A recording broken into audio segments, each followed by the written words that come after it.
não é do Porto, é de facto algo que deve ser admirado. E bem-vindos a esta segunda conferência do ciclo que tem por tema Ter Estado e começou na semana passada em Lisboa e que continua hoje aqui e nos próximos meses ao longo do país em vários locais que vão ser também conhecidos. Para enquadrar esta conferência, chamo para já o General Vítor Viana, Presidente do Instituto de Defesa Nacional, que organiza este ciclo. Faz favor.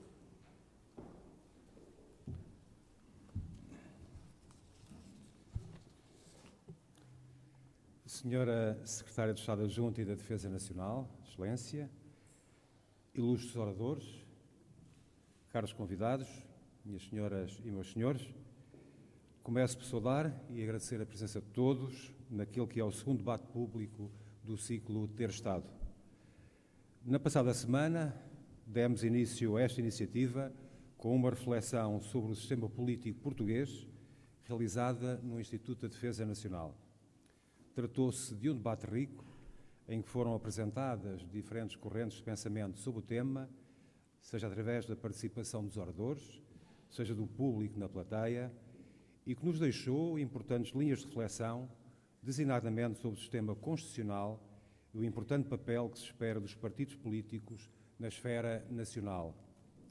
Dando sequência ao debate sobre questões estruturantes, no âmbito da reflexão que nos propomos promover ao longo deste ciclo, dedicamos a sessão de hoje ao tema O papel do Estado.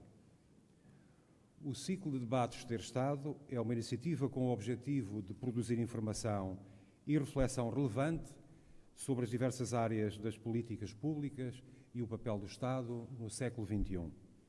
Este ciclo é complementado por uma série de mesas redondas especializadas que antecedem as sessões de debate público e seguem a mesma estrutura temática.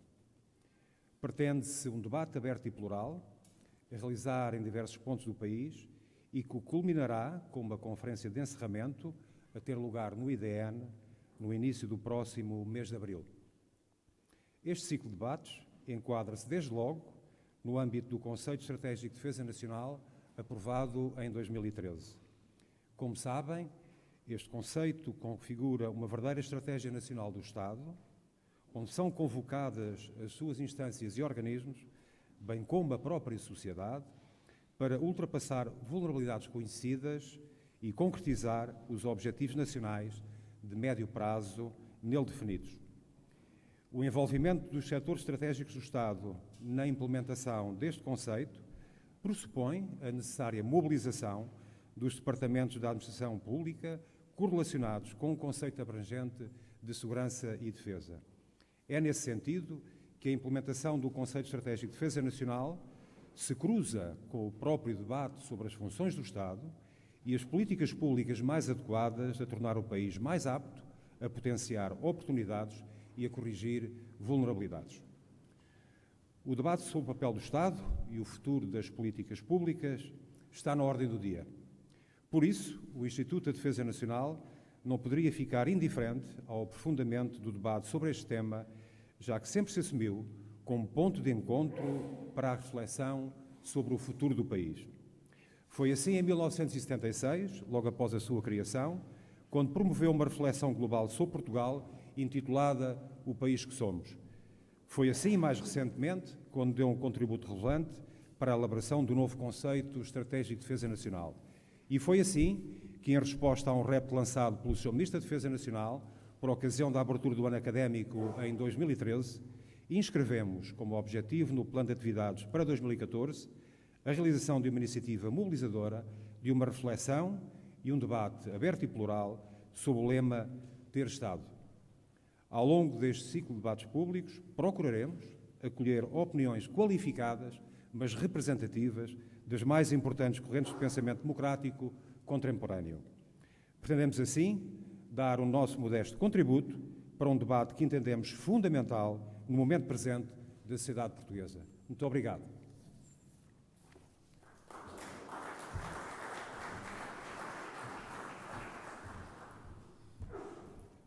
Bom, para enquadrar esta conferência, sou o Secretário de Estado da Defesa Doutora Berta Cabral.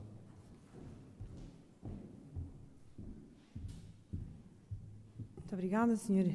Presidente da Assembleia Municipal do Porto, Sr. Diretor do IDN, Srs. Diretores Gerais, Srs. Conferencistas, Srs. Participantes, Minhas Senhoras e Meus Senhores.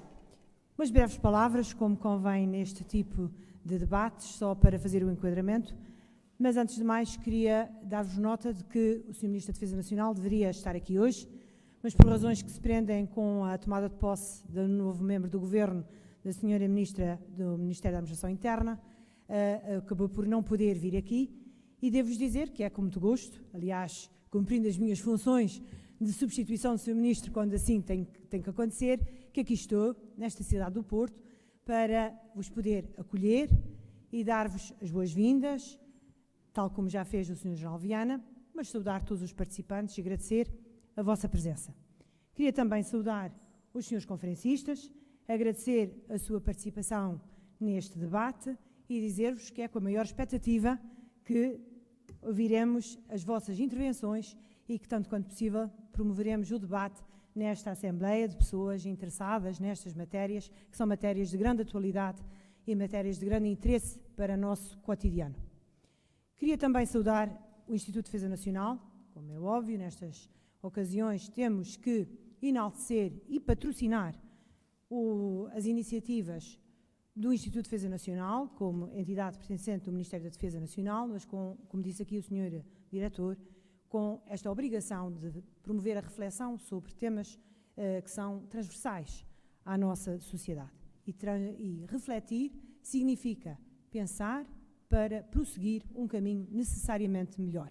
É isso que se pretende, é fazer sempre um percurso que nos permita chegar a um ponto melhor do que aquele de onde partimos. E hoje, nesta conferência, em que se vai falar do papel do Estado, seguramente que há ainda um longo caminho a percorrer nestas matérias da reforma do Estado e no pensar do papel do Estado nas nossas sociedades, mas há também algum caminho percorrido. E aqui queria deixar nota de que, efetivamente, na Defesa Nacional, há já uma grande reforma em curso que deve ser sublinhada e que deve ser também conhecida do grande público e que tem a ver com, desde logo, o Conceito de Estratégia Nacional, que aqui foi referido e foi aprovado em 2013, posteriormente a Lei de Defesa Nacional, a Lei de Organização de Bases das Forças Armadas, chamada abreviadamente a LOBOFA.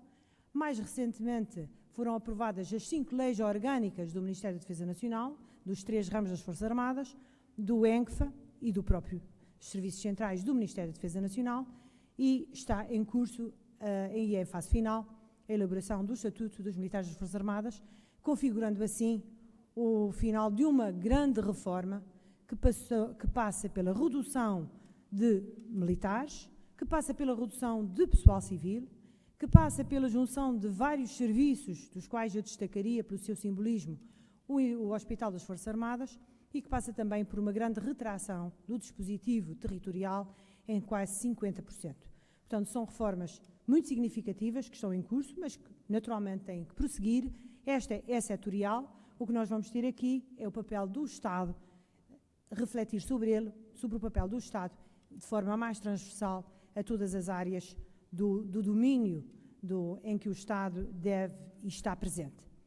E, portanto, questões como que Estado temos, que Estado queremos, onde estamos, onde queremos chegar, e que Estado queremos, mas que Estado podemos ter, porque também esta é uma questão essencial, que tem a ver com a capacidade e a prioridade de afetar os recursos disponíveis ao Estado que queremos e ao que podemos ter, fazer com que se consiga encontrar um denominador comum para este Estado que queremos e podemos ter, um denominador comum alargado à sociedade civil, através destes debates, mas também alargado aos partidos do arco da governação, porque isso tem que ser, efetivamente, um assunto que tem que merecer um grande entendimento, porque não é um processo conjuntural, é um processo estrutural de longo prazo. Tudo isto são questões que seguramente nós colocamos, que nós gostaríamos de ver refletidas,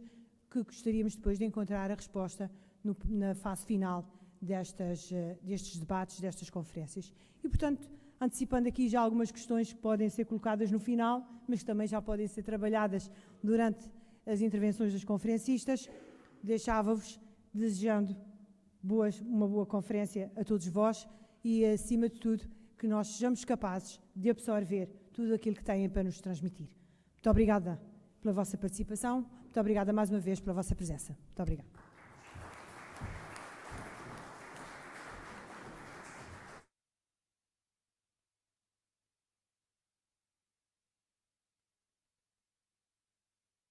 Os conferencistas têm 5 minutos para mostrar o que vale primeiro e depois haverá uma segunda ronda ainda de debate entre os conferencistas e há uns papelinhos brancos que creio que foram distribuídos. Quem quiser nessa altura para essa segunda ronda, digamos assim, entregar alguma pergunta que possa ser feita nessa altura, é para esse objetivo que são entregues os papelinhos. Depois haverá o debate naturalmente oral. Quem quiser pôr perguntas, com certeza temos todo o interesse nisso e o debate é importante que seja vivo e que seja participado, embora menos comentários e mais perguntas. Cada pergunta tem direito a 1 minuto e não mais do que isso, que é para os trabalhos poderem decorrer com celeridade e a eficácia necessária. Neste ciclo de conferências temos estado a tentar responder a algumas perguntas e a de hoje é, como disse o Sr. Secretário de Estado, que Estado queremos? Na semana passada fez-se a mesa redonda de preparação desta conferência, é também uma mecânica deste ciclo, com mais de 20 académicos, de onde saíram algumas ideias. Por exemplo, que se fizermos bem as contas, as funções do Estado estão praticamente definidas, se olharmos para o orçamento, porque aquilo que se gasta em segurança social, segurança e defesa, educação e saúde, são os grandes números e, portanto, são aquilo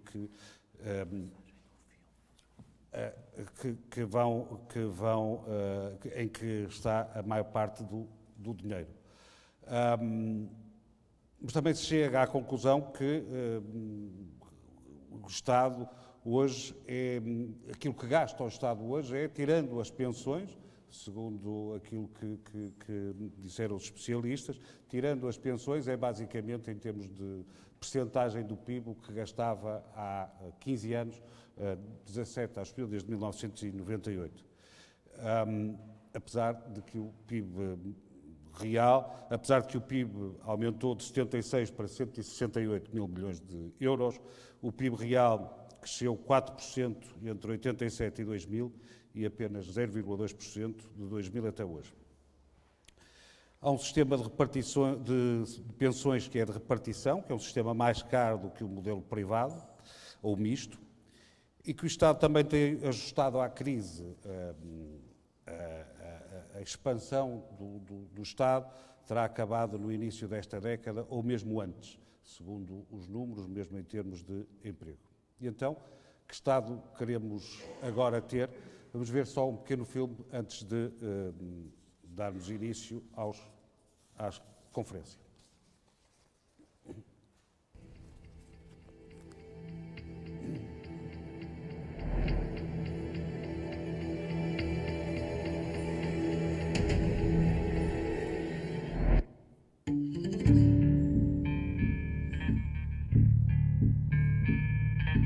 Que Estado queremos?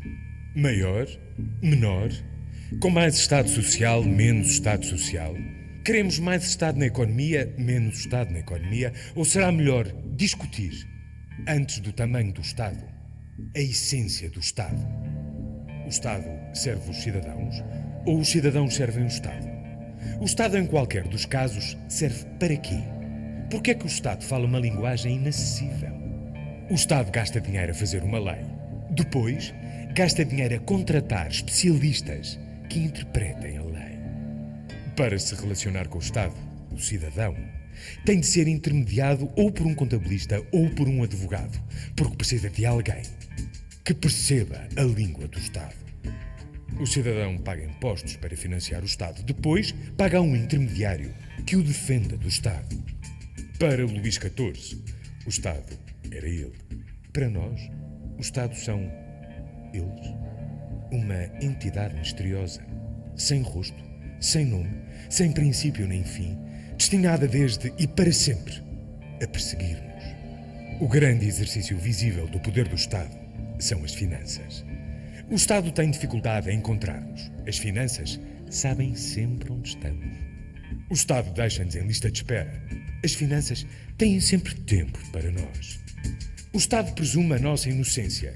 Às finanças, temos de provar que não somos culpados uma vez e outra vez, as vezes que eles quiserem.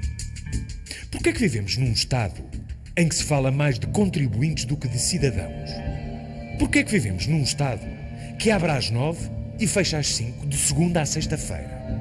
Por que é que o Estado me exige que peça à minha entidade patronal que me deixe não trabalhar para ir tratar de uns assuntos com o Estado? O Estado deixa-me pagar impostos pela internet ou em qualquer dos 12.963 ATMs espalhados pelo país. Mas para votar, exige-me que o faça numa mesa de voto específica e ao domingo. O Estado deixa-me votar fora da minha mesa de voto, desde que esteja já preso ou internado. Depois, o Estado, esse mesmo Estado, queixa-se da abstenção. O Estado nunca nos diz como se faz, só diz o que não podemos fazer. O Estado não nos resolve problemas, cria problemas. E um Estado que cria problemas nunca será demasiado grande, porque terá sempre de criar mais leis e mais serviços que resolvam os problemas que ele próprio criou. E já que falamos de Estado, por que é que o Estado me está sempre a perguntar o Estado Civil? E o sexo? E a naturalidade? E todas as informações contidas no meu documento de identificação emitido pelo Estado, que o Estado me está sempre a pedir que fotocopie e anexe? O Estado é redundante. O Estado é duplicado. O Estado tem por missão gerar receitas que cubram as despesas que faz a tentar garantir receitas. O Estado é uma coisa, o país é outra. O Estado deve ser maior ou menor. Depende de que Estado falamos, que Estado queremos. Para tratarmos do país, não é naquele balcão, é noutro. Mas o Estado não nos diz qual, nem passa a chamada.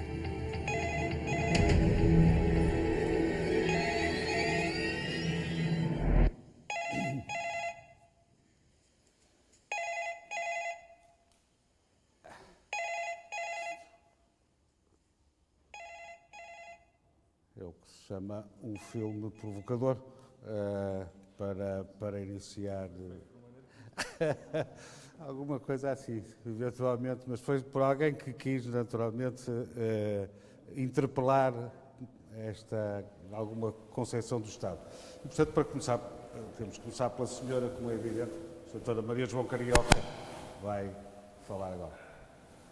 Senhora Secretária de Estado, Sr. Presidente do Instituto de Defesa Nacional, Excelências, senhores e senhoras, caros colegas do painel, antes de mais é um prazer estar aqui, é um prazer ter a oportunidade de participar num debate sobre um tema tão fundamental e é para mim um prazer que assumo também como dever exercer a minha cidadania participando e quando me é dada a oportunidade expressando e debatendo aquelas que são as minhas opiniões e procurando com isso dar um contributo válido.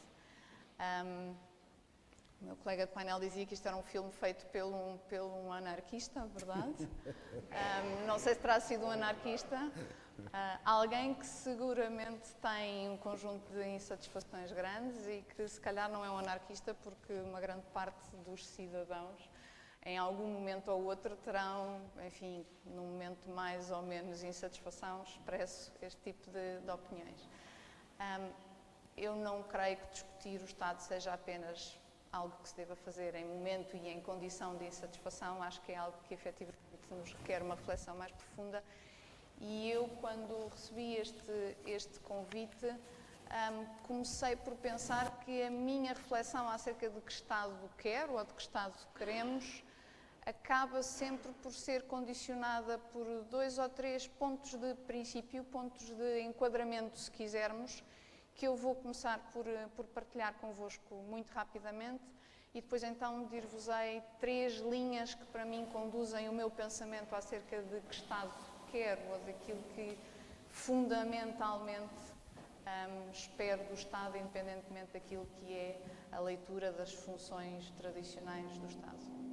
Os 3 pontos que pontuam a minha reflexão acerca do Estado começam, antes de mais, e em parte este tema está refletido ali neste documentário inicial.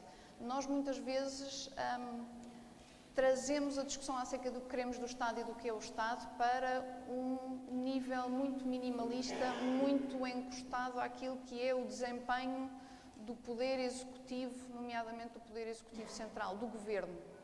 O que é que queremos do próximo programa de governo, o que é que queremos das finanças públicas, o que é que queremos do orçamento.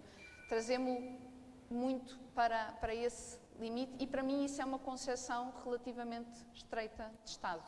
O Estado não tem apenas poder executivo, tem um conjunto de outros poderes. O Estado não é apenas o Estado central, tem um conjunto de outras instituições nas quais se ancora e que condicionam e que enquadram a atividade e o efeito que o Estado traduz na nossa sociedade e, portanto, para mim, uma discussão acerca do que queremos do Estado é uma discussão que, na minha cabeça, começa sempre por abrir um bocadinho o leque. E eu sei que depois as preocupações são muito específicas, são muito diretas, quando ouvimos os cidadãos expressarem as suas preocupações com as finanças, elas são muito concretas, mas o Estado está condicionado pela lei fundamental, está enquadrado num conjunto de outras instituições que apoiam o Poder Judicial, que apoiam o Poder Legislativo, e esse é o verdadeiro âmbito de uma discussão, para mim, acerca do papel do Estado. O segundo condicionante, para mim, numa discussão do que é que queremos do Estado, passa provavelmente o facto de eu ser economista. Para mim há uma grande diferença entre o que se diz querer e depois aquilo que são preferências reveladas na escolha. Nós queremos um Estado que é o garante de direitos e liberdades, mas depois, na escolha, e nomeadamente na escolha que o regime democrático nos tem permitido, temos muitas vezes validado e consolidado escolhas que não são consistentes com essa capacidade de o Estado a prazo ser efetivamente um garante pleno dos nossos direitos e liberdades. Porque validamos escolhas que não são necessariamente sustentáveis, porque preferimos uma promessa que não sabemos se pode ser cumprida a algo que é consistentemente e justificadamente apresentado, porque efetivamente entre aquilo que dizemos que iremos ter, há muitas vezes diferenças. E finalmente o terceiro ponto de enquadramento para a minha reflexão sobre o Estado tem a ver com a diferença entre discutirmos o que queremos do Estado e o como queremos que o Estado faça.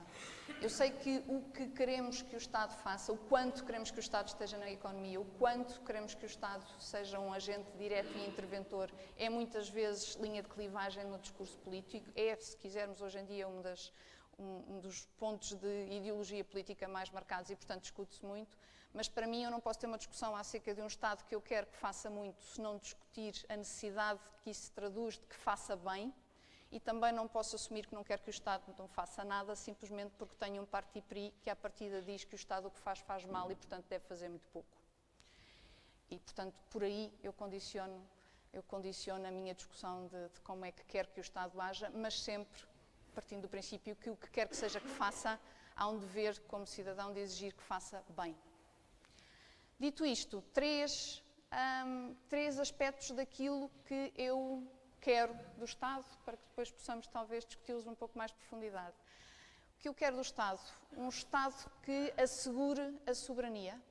Para mim continua a ser um elemento fundamental daquilo que devemos todos querer do Estado. Hoje em dia, assegurar soberania não é apenas uma questão territorial ou de defesa militar ou de defesa geoestratégica, é uma questão de defender a prazo a sustentabilidade financeira, de defender a sustentabilidade mesmo energética ou de tudo aquilo que é a utilização dos recursos que são feitos do país. Hoje em dia, provavelmente a maior ameaça à nossa soberania vem da dependência económica que nós criamos e que o nosso Estado não nos soube apoiar a conter e a reduzir ao longo das últimas décadas. Eu acho que, como cidadãos, importa recuperar a exigência de um Estado que salvaguarde a nossa soberania. O segundo ponto, e eu não sei se é o segundo ou se é o primeiro, porque para mim é fundamental, na minha leitura muito pessoal, aquilo que verdadeiramente, civilizacionalmente, traça a diferença da evolução do Estado ao longo dos séculos é a capacidade que o Estado tem ou não tido de evoluir para garantir que a proporção da população que tem condições de vida boas se alargou. Um Estado com sucesso é um Estado que promove a equidade, é um Estado que garante que não apenas uma percentagem muito reduzida da população tem boas condições de vida. E isso implica que eu tenha um Estado que tem consideração por aspectos como a mobilidade social, como o papel que a educação ou a saúde têm e assumem no conseguir garantir essas condições, de permitir que quem quer que seja, qualquer que seja o cidadão, tenha a partir das condições para exercer a pleno o seu potencial. E, finalmente, um terceiro ponto para o que quero do Estado. Se eu tiver um Estado que me assegura a soberania, que me assegura a equidade, eu quero ainda assim um Estado que se preocupa em criar as condições para que nós produzamos e retenhamos e deixemos riqueza. Porque a riqueza é uma tradução muito palpável deste conceito de os recursos que são necessários para nos garantir um melhor nível de vida, uma melhor condição de vida e, portanto, eu continuo a querer um Estado que sabe exercer um papel, que é um papel complexo e que é um papel onde o se fazer acontecer de forma avisada é complicada, mas que sabe garantir as condições para a criação de riqueza. Muito obrigado. Esteve quase bem. Quase.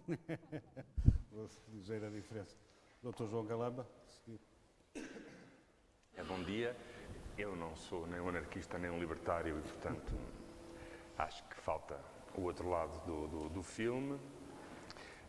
Para responder à pergunta de que Estado queremos, penso que primeiro é preciso responder à pergunta que Estado tivemos e que Estado temos.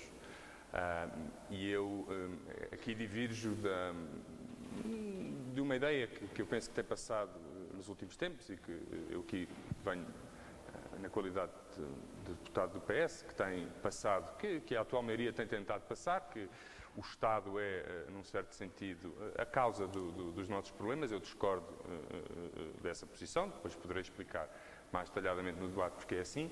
E, portanto, quando respondo à pergunta que Estado quero, eu primeiro divirjo dessa análise do Estado que tivemos. Acho que não tivemos um Estado que nos conduziu à crise em que estamos e como não considero que tivemos um Estado e que temos um Estado que nos conduziu à crise em que estamos, eu tenho um conjunto de prioridades, se quisermos, políticas diferentes daquelas que estão hoje a ser implementadas.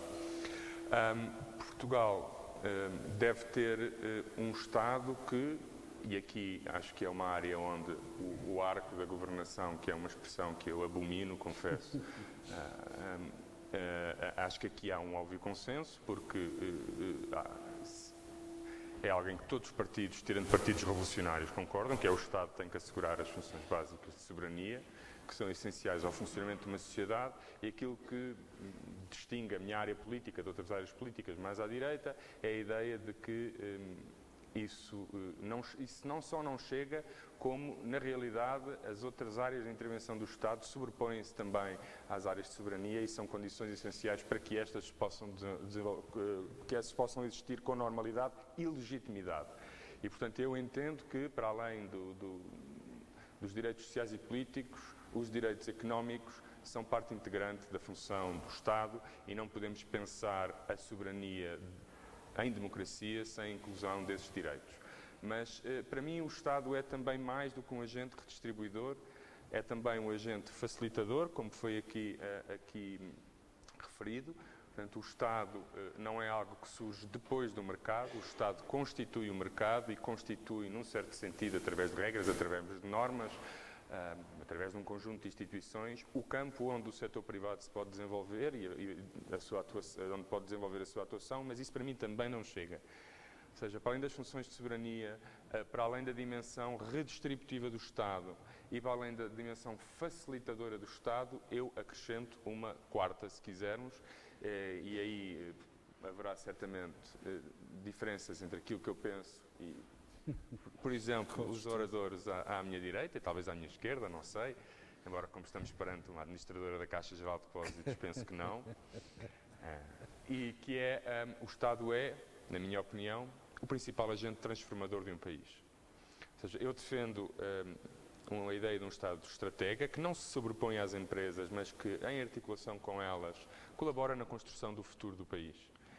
Portanto, eu acho que sem uma orientação estratégica do Estado, que pode ser mais ou menos ampla, pode ser múltipla ou única, portanto, eu não estou aqui a circunscrever o que é isto de um papel estratégico do Estado, mas eu considero que o Estado tem um papel fundamental de transformação das sociedades, de criação de mercados e não apenas de regulação de mercados, e se formos ver a história do chamado capitalismo, desde o final do século XVIII, nós percebemos isso, que o Estado é um agente fundamental, mesmo na criação de uma economia dita capitalista, e é inevitável que assim seja, mesmo quando o Estado decide não escolher, escolhe por omissão.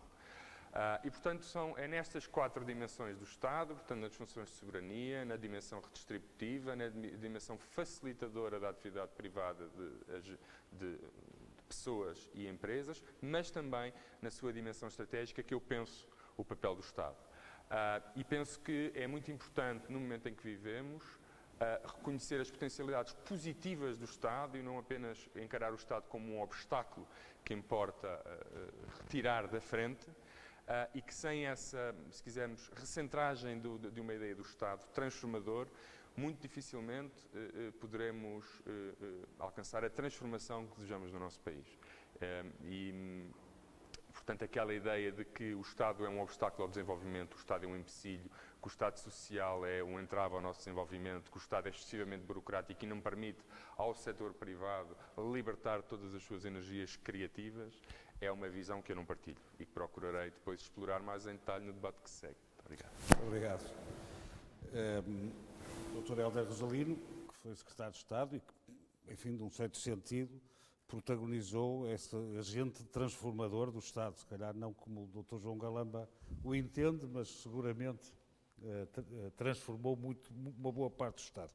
Muito obrigado, muito bom dia a todos. Um cumprimento particular à Sra. Secretária de Estado da Defesa e um agradecimento pelo convite, um cumprimento aos meus colegas de painel.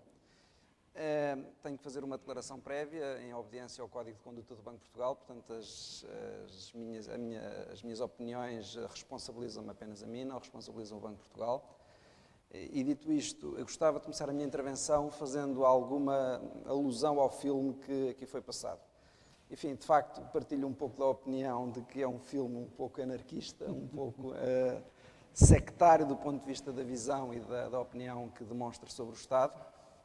Eu acho que o Estado tem um papel muito para além daquilo que é transmitido no Estado. O Estado são, em particular, os professores e os profissionais que estão nas escolas, que ensinam os nossos filhos. São os bombeiros que no verão, enfim, cuidam das nossas florestas. São os polícias, são os médicos, os enfermeiros. São os profissionais das câmaras municipais que asseguram, enfim, o funcionamento regular das nossas cidades. São os militares que asseguram a defesa do nosso país e que participam em missões importantes no estrangeiro. Enfim, são todo um conjunto de profissionais que dignificam o Estado e que permitem que nós consigamos, em conjunto, ter uma vida organizada e uma vida que funcione.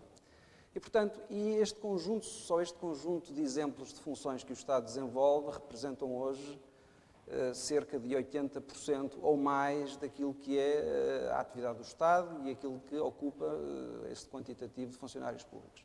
E, portanto, nós temos vindo nos últimos anos, a propósito da discussão da reforma do Estado e a propósito das questões orçamentais e financeiras, a olhar para o Estado como culpado da situação que o país vive.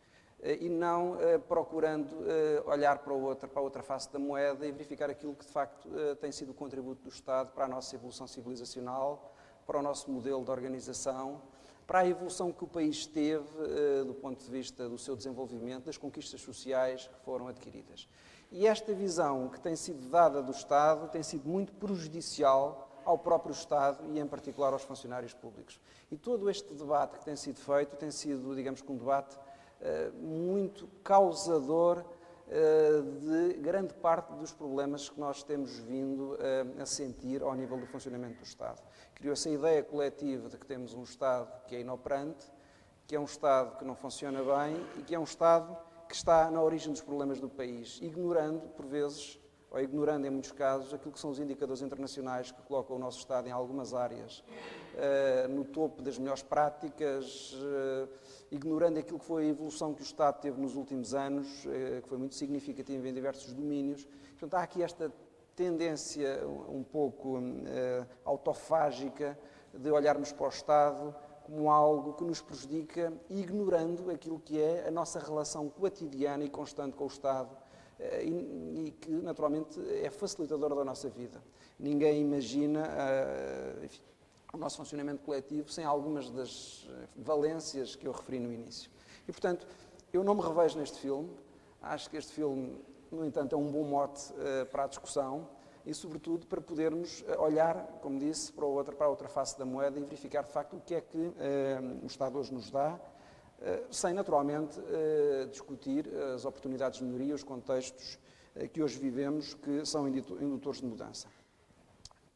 Procurando responder com alguma objetividade à questão principal que é colocada neste debate, é que Estado queremos.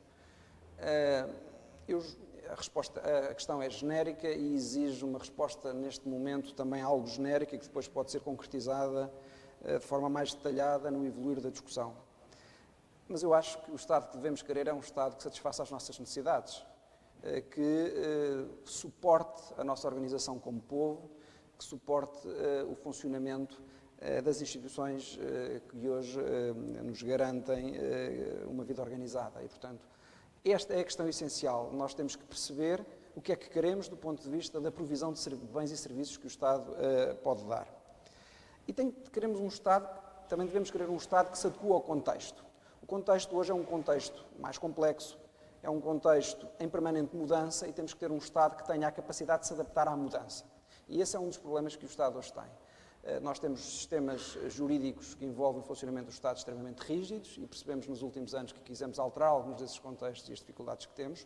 Portanto, não temos hoje um enquadramento que permita que o Estado se adapte à transformação de contexto que temos vindo a sofrer e com grande intensidade nos últimos dias. E, finalmente, temos que ter um Estado que seja sustentável, que o possamos financiar. E entramos aí na questão essencial, que é a questão do custo do Estado que temos. E a resposta a estas três questões envolve fazer escolhas. Em primeiro lugar, qual é o nível de financiamento que estamos dispostos a suportar, enfim, o nível de impostos que estamos dispostos a suportar para financiar o Estado. Ou seja, qual é, o que é que queremos dar, porque normalmente nós queremos dar muito pouco e receber muito em troca, ou seja, queremos pagar pouco, queremos pagar poucos impostos, mas queremos que o Estado nos garanta tudo aquilo que nós achamos que temos direito. Portanto, importa fazer esta escolha fundamental. A segunda escolha é a escolha ao nível das políticas. Queremos apostar mais nas políticas sociais, mais nas políticas reguladoras, queremos apostar mais na educação, menos, por exemplo, nas Forças Armadas, queremos apostar mais na defesa interna e menos no setor da saúde, dando mais espaço aos privados. São essas as escolhas que têm que ser feitas. E, finalmente, temos que fazer escolhas também ao nível do modelo organizativo do Estado. Que tipo de Estado é que queremos? Um Estado mais leve, com instituições mais funcionais, mais próximas do cidadão, ou queremos ter um Estado mais garantístico, um Estado que cria um conjunto de barreiras em ordem a garantir que o Estado funciona com o menor risco possível, para evitar situações que depois nós condenamos naturalmente. E, portanto, este tipo de escolhas são fundamentais, é neste domínio que temos que assentar a nossa reflexão. Os dois primeiros, digamos, tópicos, ou as duas primeiras escolhas fundamentais, situam-se ao nível da reforma do Estado. E a terceira questão situa-se ao nível da reforma da administração pública. E nem sempre estes dois conceitos são devidamente explicitados e devidamente enquadrados. E grande parte do debate tem sido um debate mal fundamentado, com assento em pressupostos errados, assento numa ideia que é comum e que, no fundo, cria espaço mediático, que é de que o Estado funciona mal, que a reforma do Estado não foi feita e, verdadeiramente, ninguém avalia o que foi feito nos últimos anos e ninguém discute a essência das funções do Estado. E neste momento, para Ficamos já, por aqui. era isto. Sim. Muito obrigado, professor. Mas o Estado não parece ter mau nome aqui por estas bandas, professor Daniel Bessa, pelo menos por aqui. É minha vez agradecer ao Sr. Ministro, à Sra. Secretária de Estado, ao IDN, o convite. Eu não sei se me vou pôr no registro que seria mais esperado. Nós estamos aqui a pensar, mas eu não consigo desligar o pensar do agir. E, portanto, temos certamente, não estamos aqui num momento de diletância, digamos, estamos seguramente num momento preparatório de alguma coisa que tem que ser feita. E, portanto, coloco muito no pensar e na reforma a seguir. E em relação a isso, a minha primeira preocupação é que eu acho que um exercício desses tem em algum momento que se tornar muito mais concreto. Tem que ter uma agenda e, portanto, nós temos de saber de que é que estamos a falar. Estamos a falar da parte política, se estamos a falar da parte administrativa, se estamos a falar da parte económica, se estamos a falar da dimensão financeira. Seguramente isso precisa de ser concretizado. E também precisamos saber se estamos nos planos mais estratégicos ou mais operacionais. Eu hoje queria dizer que se olhar para o concreto, a agenda passa sobretudo pelas questões financeiras e estratégicas. Parecem-me ser as mais relevantes no contexto. E gostava também de dizer que o Estado se reforma a todo momento e todos os dias. Digamos, reforma-se de forma consciente e de forma inconsciente, reforma-se em grandes passos e em pequenos passos. Eu se eu olhar para a minha vida, as reformas maiores do Estado a que assisti, o 25 de Abril, sim senhor, foi uma grande reforma. A adesão à União Económica, a adesão à então Comunidade Económica Europeia foi uma grande reforma. A adesão ao euro terá sido uma reforma magna, acabarei já com isso. E assisti, portanto, isto são reformas maiores, mas assisti a reformas de todo o tipo. Salazar criou o sistema de pensões, foi uma grande reforma. Marcelo Caetano mandou pagar pensões a quem não contribuiu, os rurais e os pescadores, meteu 1 milhão de beneficiários que não contribuíram no sistema de uma vez só, foi uma grande reforma. António Guterres criou o rendimento mínimo, foi uma reforma, não foi tão grande, mas foi uma reforma. Chegámos a essa situação que referiu, em que já nem há muito para discutir, porque o dinheiro vai todo para 2 ou 3 utilizações, foi aquilo que eu chamei a grande misericórdia. Exatamente. No meu texto desta semana. Também gastamos em juros, porque, como acontece em muitas misericórdias, a vontade de fazer bem é tanta que depois o dinheiro não chega, e é típico das misericórdias. É o seu lado mais escuro, digamos, e menos feliz. E, portanto, há aqui muitas coisas que decidir e que esclarecer antes de avançarmos. Eu penso que a grande agenda, as grandes prioridades têm que ver com a questão financeira. Manuel Queiroz não podia ser mais claro, digamos. O dinheiro começa... Há aqui grandes limitações em matéria de dinheiro e nós estamos muito condicionados por isso e eu acho que em matéria financeira e do ponto de vista, sobretudo, estratégico, antes de passarmos às coisas mais operacionais. E também, já agora, se possível, consciente. Porque o tema financeiro, com que estamos agora confrontados de forma consciente, foi sempre resolvido de forma inconsciente. O Estado português, enfim, eu não percebo nada de história, mas estamos a falar de uma coisa com 800 anos, e estamos agora tão preocupados, já deve ter passado por muitos momentos de grande aflição financeira e foi resolvendo sempre. Quase sempre de forma inconsciente, sobretudo quando a questão financeira se virou para dentro. Fazer moeda é a forma mais prática de resolver a questão financeira. Faz-se uma moeda que depois se desvaloriza e o custo do Estado e tudo o resto desce drasticamente. E, portanto, nós só estamos confrontados com isto porque deixámos de fazer moeda ou se quisermos aderirmos ao euro. E a reforma maior do Estado que podemos fazer se quisermos seguir esse caminho é sair do euro. Portanto, é a melhor maneira de baixar tudo de uma vez só. Pensões, salários, tudo. Fica tudo resolvido. Portanto, foi sempre assim que se resolveu. É uma das mais velhas artes do mundo, não direi das profissões, mas uma das mais velhas artes do mundo é fazer moeda, fica tudo resolvido, saímos do euro. E até, aparentemente, não tem grande oposição, porque aqueles que se opõem à redução digamos assim, do custo do Estado, parece que não tem nada contra a saída do euro. Portanto, sempre assim se comportaram e assim se continuarão a comportar.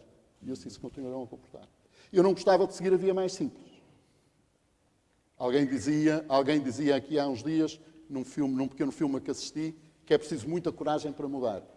E eu acho que ainda preciso mais coragem para não mudar. E não mudar aqui, não sair do euro, do meu ponto de vista, exige coragem. Acabou o meu tempo, eu acho que foi uma das reformas maiores que o país conheceu, foi a introdução de um dispositivo deste. Que ajudou muito esta discussão. Mas, passando então à segunda parte do debate, posso começar ainda por si, assim, vimos da direita para cá, conforme essa maneira fácil e evidente de resolver os problemas, sair do euro, portanto, criar outra vez moeda, criar inflação, basicamente, e desvalorizar tudo o que são os nossos compromissos, é uma forma. Mas hoje temos também, perante isso, também temos um conjunto de mercados financeiros, como faz aqui alguém uma pergunta, João Pedro Pego, que neste mundo global, em que as economias nacionais são mais controladas por agentes económicos que políticos, ou não. Em particular, que poder é que o Estado português tem do enquadramento da União Europeia para resolver estes problemas, que não seja, obviamente, a saída do euro? O meu apelo maior é que se resolva a questão da forma como é. A questão que se resolva qual é o problema, quem é que o pode resolver, onde é que ele deve ser analisado.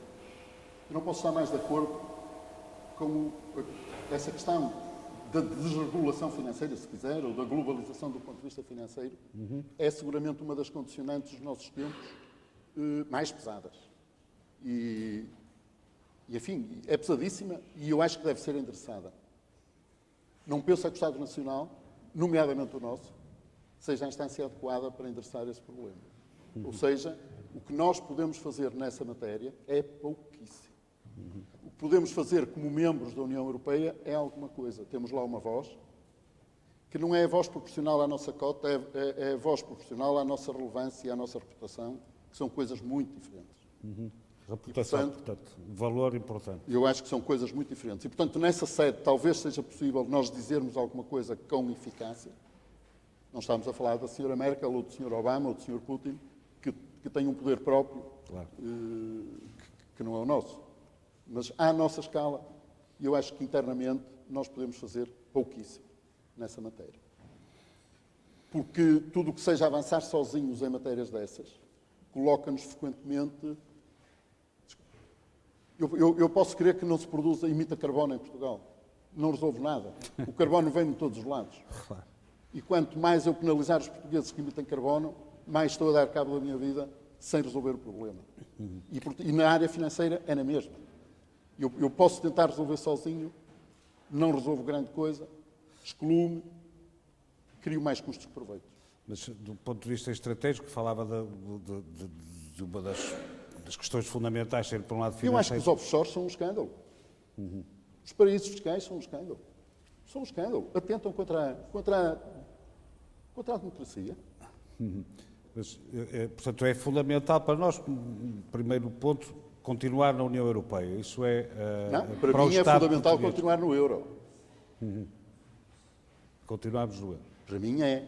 Eu acho que é uma grande... Essa, para mim, é a área maior de clivagem. Eu, com quem não quer continuar no euro, não tenho muito que discutir. Tenho que esperar que essa questão se resolva. Porque quem não quer continuar no euro, resolve tudo de uma vez. Não precisa de mim para nada. Eu não tenho nada a dizer aí. Essa questão resolve-se. Portanto, o Estado precisa de outros parâmetros para... Se é para continuar no euro, isso leva-nos muito longe. E leva-nos por um longo caminho. Porque fora do euro tudo é possível. Não há ambição nenhuma que tenha de se prescindir, faz-se moeda. Depois vê-se. Já agora, passo para o Dr. João Galamba, continuar no euro é uma âncora do Estado, faz parte do que queremos do Estado. Antes de mais, queria pedir desculpa, há bocado fiquei tão atordoado com o filme que acho que não cumprimentei ninguém. Queria pedir desculpa. Considero-se cumprimentados. Sr. Secretário de Estado, Sr. Presidente da Assembleia Municipal, Sr. General e toda a gente presente. Fiquei tão atordoado que acho que me esqueci. Já não me lembro, mas me esqueci. Sobre continuar... eu, respondendo aqui às inquietações do professor Daniel Bessa, eu acho que neste momento a questão não se põe se Portugal sai ou não do euro. Se o euro sai ou não do euro. Eu sou muito crítico da moeda única e acho que ela é, aliás, muito interessante para falar sobre o Estado, porque o euro parte de um pressuposto que é a moeda que é uma criação estatal. Não há moeda sem Estado. A arquitetura financeira na qual hoje o nosso sistema monetário assenta pressupõe a existência de um Estado. E, portanto? E o que o euro tentou fazer foi esquecer-se desse pressuposto e pensar que era possível fazer uma moeda sem Estado. E, portanto, é uma moeda coxa, incompleta, que gera disfuncionalidades graves. Uma delas, só para rapidamente, não há crise das dívidas soberanas em zonas monetárias funcionais. Só há crise das dívidas soberanas no euro. Não há nenhum registro de... Há crises cambiais, há vários problemas monetários. Agora, uma crise das dívidas soberanas só existiu num espaço monetário que decidiu avançar sem soberania monetária. Porque não tem um Estado, não tem um ativo sem risco chamado dívida pública europeia, que é essencial para a regulação do sistema, etc, etc, etc. Depois podemos discutir isto se quisermos, mas... o meu problema principal não é Portugal no euro, é o euro. Para Portugal e para todos os países que o compõem, como aliás tem visto. E, portanto, eu acho que a participação, a saída do euro para mim é uma impossibilidade, apesar de eu achar que o euro tem que ser profundamente revisto e é quase todo errado na sua atual arquitetura, eu não defendo a saída do euro. Defendo isso sim, que como este não é um problema para Portugal, é um problema para todos os países, ou para uma parte dos países que participam na zona euro, das duas uma. Ou o problema se resolve no euro, ou teremos regimes fascistas ou algo do género, como aliás já estamos a assistir a uma implosão do sistema partidário em vários Estados-membros, alguns deles que colocariam problemas existenciais à sobrevivência da moeda única. Falo de França, falo de Itália e até de Espanha. E, portanto, Portugal ainda não. Eu acho que quando assistimos à implosão de sistemas partidários, ainda não aconteceu em Portugal, eu acho que nós em Portugal temos mais uma oportunidade, que são as próximas eleições legislativas. Se nas próximas eleições legislativas os portugueses não virem minimamente satisfeitas as suas aspirações de mudança, nós transformaremos uma crise que para mim nunca foi de finanças públicas, foi uma crise monetária e financeira. Portanto, a crise de finanças públicas é um sintoma dessa crise e não a sua causa. Se nas próximas eleições legislativas, aqui e noutros sítios, quer dizer, se não for dada uma visão do futuro no qual as pessoas consigam rever, em Portugal e na Europa, nós teremos um regresso aos anos 30, não igual, obviamente, a história não se repete, mas, se quisermos, uns anos 30 pós-modernos, como já estamos a assistir em alguns países. E, portanto, a reforma do euro e repensar o que deve ser um Estado no euro, não necessariamente o Estado português, mas uma estrutura federal que de alguma forma torne funcional aquilo que hoje não é funcional, eu espero bem que toda a gente, incluindo o professor Daniel Bessa, perceba que o euro é um problema. E que se não forem pessoas como o professor Daniel Bessa, que quer que Portugal fique no euro, a perceber esse problema, então a conversa ficará entregue às pessoas com quem o professor Daniel Bessa não quer conversar. Eu também eu tenho muito a conversar com essas pessoas porque, apesar de discordar profundamente da opção de saída do euro, acho que é facilitista, catastrófica, por alguma razão o euro tornou-se necessário, por alguma razão a nossa adesão à Europa num determinado momento do tempo foi necessária. E, portanto, achar que Portugal pode sair e que isso resolve todos os seus problemas é facilitista, é preguiçoso e assenta num equívoco, que esquece que não responde à pergunta do porquê que Portugal, em determinado momento, entendeu que, para resolver os seus problemas, necessitava de se enquadrar num espaço mais vasto e onde, coletivamente, certos problemas pudessem ser resolvidos. O facto, na minha opinião, terem sido mal resolvidos não significa que Portugal deva sair desse grupo. Significa apenas que os desafios são mais profundos e que a necessidade urgente de haver concertação entre países e entre governos para pôr em marcha um processo de transformação é ainda mais urgente. E eu espero que todos, à direita e à esquerda, toda a gente perceba que a aposta no projeto europeu é incontornável para Portugal, apesar das suas diferenças, percebam isto.